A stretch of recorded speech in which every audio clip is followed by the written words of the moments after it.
There is a great irony to me when I talk to people who say they're so relieved, they have so much peace now that they've come to believe that there's no heaven and there's no hell. The irony being that when I look into their eyes and I hear about their life, there's a miserableness to them, a sadness.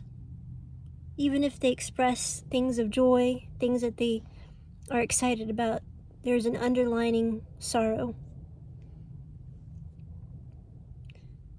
And I find that it would be extremely cruel to believe that a man who rapes and kills countless women would end up in the same place that someone else would who is filled with so much love and care and kindness for other people.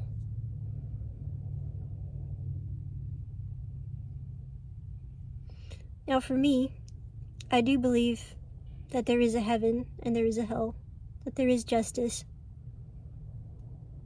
divine justice. But even if I didn't have faith of any kind, just the idea of heaven it would be a beautiful dream, something beautiful. I have reasons to believe that we have a soul. I do believe we have a soul. Animals are such beautiful beings. They have a spirit within them. They don't have a soul in the same way as we do. The animals, I see them all as having their own access to heaven as they are, because they don't know between right and wrong. They were never given that. There's just a nature that God gave them. But humans, we have that sense of what is right and wrong within us. Whether someone teaches us about it or not, there's a sense of that's wrong, that's right.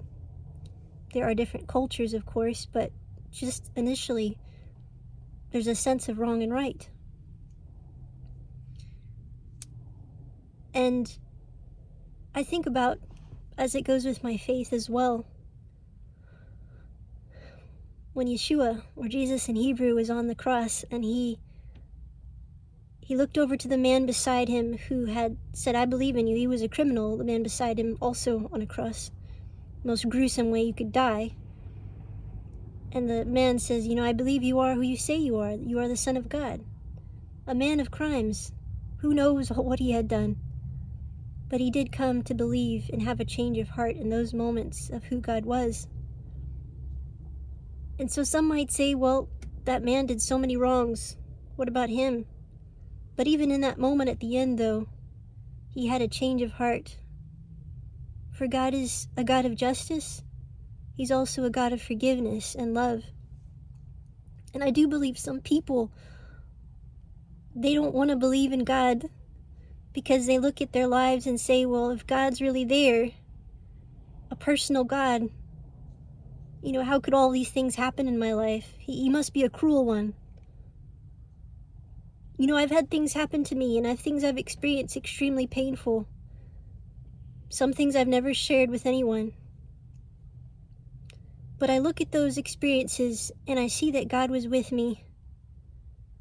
And I know people will say, what about when I was raped? What about, they'll tell me about this, or I'll hear about this.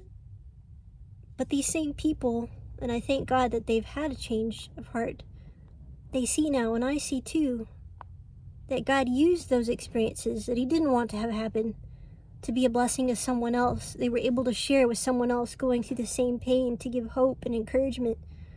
Things happen bad in this world, not because God wants them to happen that way, but there is sin in this world. People are sinful. I'm so thankful there's an ultimate plan, though, that can wipe away all of that. And I do believe that. I do believe it with all my heart.